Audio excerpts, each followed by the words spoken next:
చిలుకూరి బాలాజీ దేవస్థానంలో భక్తుల రద్దీ తారాస్థాయికి చేరుకుంది. సంతానం లేని ఆడపడుచులకు గరుడ ప్రసాదం ఇవ్వడం జరుగుతుందని దేవస్థానం ప్రధాన అర్చకులు రంగరాజన్ తెలపడంతో ఒక్కసారిగా తండోపతండాలుగా ప్రజలు తరలివచ్చారు.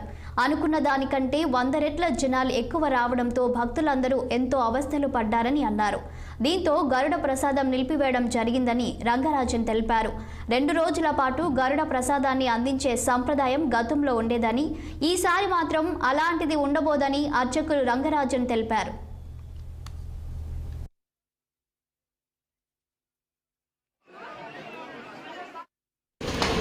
శ్రీయకాంతాయ కళ్యాణ నిధయే నిధయర్చినాం శ్రీ వెంకట నివాసాయ శ్రీనివాసాయ మంగళం.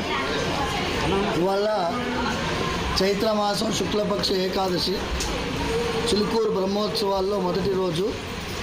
ఇవాళ సంతాన భాగ్యం కోసం వచ్చినటువంటి చాలామంది భక్తులకి సంతాన భాగ్యం కలిగేటట్టు గరుడ ప్రసాదం ఇవ్వడం జరిగింది. అయితే మేము ఆశించిన దానికంటే 100 రెట్లు కాదు 1000 రెట్లు మంది భక్తులు రావడం వల్ల చాలామంది భక్తులు ప్రసాదం పొందారు. కానీ అదే రీతిలో చాలామంది భక్తులకి ప్రసాదం దొరకక అవస్థపడడం జరిగింది. ఇవాళ ప్రసాదం ఇవ్వడం ఇక ఆపేశాము. మళ్ళీ రేపు ఎల్లుండి అవతల నుండి ప్రసాదం ఇచ్చే రీతి ఉంటుంది, కానీ ఈసారి ఇవ్వడం లేదు. ఇవాళతోటి అయిపోయింది ఈ బ్రహ్మోత్సవాల్లో గరుడ ప్రసాదం ఇవ్వడం. దయచేసి భక్తులందరూ గమనించాలి. Today is the last day that we have given Garuda prasadam for this year.